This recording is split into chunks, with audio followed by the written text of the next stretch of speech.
ये चिड़ा पड़ा है इनका। दोस्तों आज हमारे पास माजदा 3 2004 और इसमें क्या प्रॉब्लम है, कस्टमर के पास है अपनी 2 चाबी और इसमें आ रही है अपनी सिक्योरिटी लाइट। दिखा देता हूँ आपको मैं। जैसे मैं इग्निशन ऑन करूँगा ये सिक्योरिटी लाइट ब्लिंक कर रही है, तो ये दोनों चाबी से ही ब्लिंक कर रही है। मैंने इसकी कोयल भी चेक की, कोयल में करंट भी आ रहा है। दिखा देता हूँ आपको।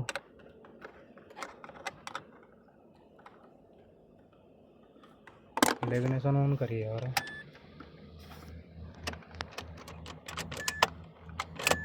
ये देखिए लाइट जल रही है, फिर से देखिए ये अपनी कोयल भी ओके है। तो ये ओल्ड मॉडल गाड़ी है तो ज़्यादातर इसके अंदर आती है प्रॉब्लम पीसीएम की। तो हम इसका पीसीएम चेक करेंगे। पहले मैं इसको स्कैन करूँगा, इसके अंदर ये इसका जो पीसीएम है कम्युनिकेट कर रहा है या नहीं कर रहा है। हम इसको स्कैन करेंगे, माजदा में जाएंगे, माजदा पे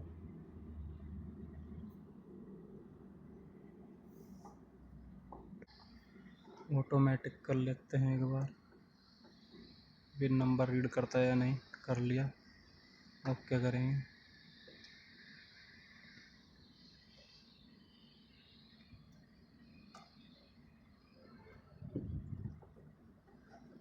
ये अपना माजदा 3 1.6 लीटर की है, ये ऑटोमेटिक गियर है। इसमें यूज़ करेंगे। भी बोल रहा है कि इसके अंदर स्टेबिलिटी है या नहीं। ये ओल्ड गाड़ी है अपनी तो इसके अंदर स्टेबिलिटी कंट्रोल नहीं होता। तो अभी हम करेंगे डायग्नोस, ऑटो स्कैन करेंगे। पीसीएम के अंदर फॉल्ट, पीसीएम अपना दिखा रहा है नो फॉल्ट है इसके अंदर, पीसीएम में कोई फॉल्ट नहीं है। चाबी का भी देखेंगे, इसमें चाबी का कोई फॉल्ट दिखा रहा है। आरसीएम और क्लस्टर में दिखा रहा है, तो ये क्लस्टर में अगर कोई प्रॉब्लम रहती है तब भी ये अपना फॉल्ट कोड दिखाता है। यानी कि हाँ ये देखिए, हो सकता है ये अपना क्लस्टर, जो एक क्लस्टर ये है आपका इंस्ट्रूमेंट क्लस्टर, इसके अंदर प्रॉब्लम हो, या हो सकता है हमको इसको फिर से ऑल की प्रोग्राम करनी पड़े। यहाँ पे दिखा रहा है ये receive invalid format of the key code ignition transponder lost communication with generic control module passenger junction box. हो सकता है अपना वायरिंग का भी इशू हो, लेकिन ये दिखा रहा है अपना क्लस्टर के अंदर। और एक ये है मॉडल, इसको भी देख लेते हैं।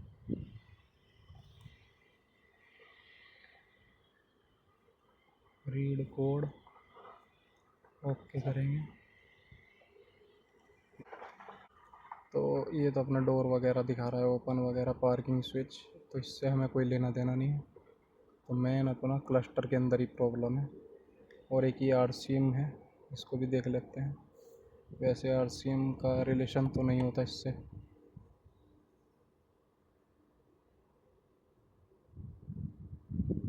तो ये तो अपना एयर बैग वगैरह, ड्राइवर सेफ्टी, ये अपना आरसीएम के अंदर आते हैं, इससे भी हमें कोई प्रॉब्लम नहीं है। प्रॉब्लम अपनी है क्लस्टर के अंदर, और वही हम इसकी डायग्नोस करेंगे कि क्या प्रॉब्लम हो सकती है। प्रोग्रामिंग की प्रॉब्लम हो सकती है, या फिर हमें इसका पैरामीटर रीसेट करना पड़े क्लस्टर का। हो सकता है उसने क्लस्टर चेंज कराया हो या क्लस्टर ख़राब हो, क्योंकि क्लस्टर तक ये जो ट्रांसपोंडर का डेटा है वो सही से सिंक्रोनाइज नहीं हो रहा है, मैच नहीं हो रहा है। तो इसलिए अपना ये फॉल्ट आ रहा है। और ये फॉल्ट नंबर है अपना B1602। चलिए हम इसको चेक करेंगे, देखेंगे। दोस्तों अभी मैंने इग्निशन ऑन किया हुआ है और सिक्योरिटी लाइट इसकी चली गई है, गाड़ी स्टार्ट भी हो रही है। और जब मैं इसको, कभी कभी इसमें सिक्योरिटी लाइट आ जाती है, तो मुझे एक डाउट लग रहा है कि ये शायद जो एंटीना है ये इन ट्रांसपोंडर को ज़्यादा क्लोज से इनको डिटेक्ट कर रही है। अभी मैं इसको छोड़ रहा हूँ, अभी देखते हैं। इग्निशन ऑफ करके, ओह ये देखिए ब्लिंक करने लगी, फिर से चेक करेंगे। हल्का आराम से ही चेक करूँगा, ज़्यादा अंदर नहीं, पास में नहीं लेके जाऊँगा। अभी ये चली गई है, फिर देखते हैं। अभी भी सही है।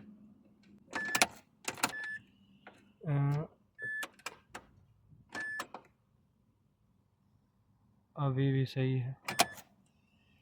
तो ये कभी कभी हो रहा है इसमें ऐसा। अभी भी सही है। तो देखने वाले हम ये क्या हो सकता है। एक मैं नॉर्मल चाबी बनाऊंगा और चिप कॉपी करके तब मैं ट्राई करूंगा। हो सकता है ये वीक ट्रांसपोंडर हो गए हों दोनों, और या ये जो कोयल है वो वीक हो गई हो। मैं उसको परमानेंट यानी कि बिल्कुल क्लोज लगा के रखूँगा इसके, और फिर इग्निशन ऑन करूँगा बारी बारी से, देखूँगा कि इसमें सिक्योरिटी आती है या नहीं। क्योंकि जो कोड आ रहा है ये अपना आ रहा है वैसे क्लस्टर से। हो सकता है ये एक दिन गाड़ी इधर खड़ी है धूप के अंदर, तो हो सकता है जो क्लस्टर के अंदर जो भी इसकी आईसी वगैरह होती है अगर क्रैक हो गई हो, तो वो एक्सपेंड होने के बाद फिर से उसके जो क्रैक हुआ है वो फिर से जॉइंट हो गया हो।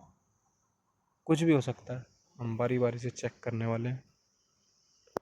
दोस्तों मैं अभी ये चिप कॉपी की है, ये चिप मैं अलग से कॉपी करके लाया हूँ। इसको मैं क्लोज रखूँगा इग्निशन के साथ, फिर देखते हैं ट्राई करके।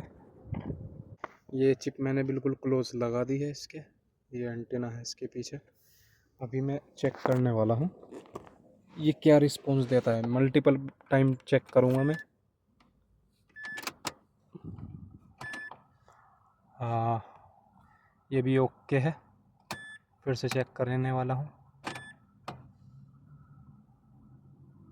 अभी भी ओके है। चाबी चिप को मैं यहीं पे रखूँगा काफ़ी देर तक, जब तक इसके अंदर सिक्योरिटी लाइट ब्लिंक ना करे।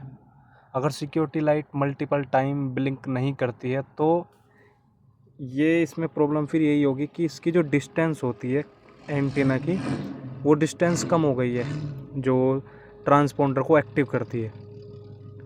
तो उसके लिए फिर हमें या तो ये कोयल चेंज करनी पड़ेगी, या हो सकता है अपने ये जो दोनों चिप, दोनों जो चाबी हैं, इनके जो ट्रांसपोंडर है इनकी डिस्टेंस कम हो गई हो, वो ये दोनों अपनी रीडिंग सही से ना देते हों, छोड़ देते हों, ऐसा हो सकता है। क्योंकि इन दोनों के अंदर भी जो ट्रांसपोंडर होता है उनके अंदर भी कोयल होती है। तो मैं मल्टीपल टाइम चेक करने वाला हूँ।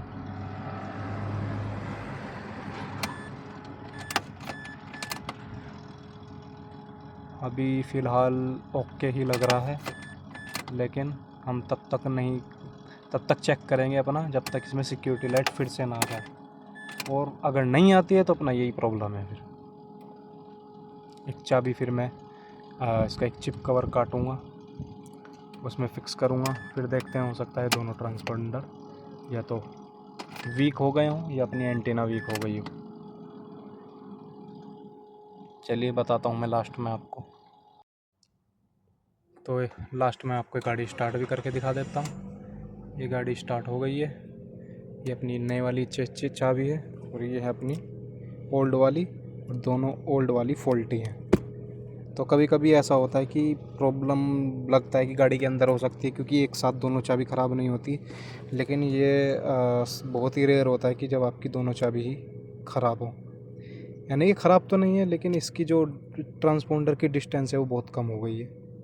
बिल्कुल क्लोज़ लेके आओगे आप उसके एंटेना के, तभी ये अपनी काम करती हैं, वरना नहीं करती हैं। और दोनों में ये प्रॉब्लम आई है। अभी हमने ये बनाई है, ये बिल्कुल परफेक्ट काम कर रही है, बिल्कुल ओके। और यहाँ भी देखिए, ये ओरिजिनल वाली है, कैसे ब्लिंक कर रही है। ये फर्स्ट की है, ये सेकंड की देखते हैं। ये सेकंड मैंने, ये देखिए ये भी ब्लिंक कर रही है सेकंड की। और जो हमने ऐड की, क्लोन की है चिप, सुपर चिप, ये देखिए बिल्कुल 100% हो गया। स्टार्ट भी मैंने करके दिखा दिया आपको।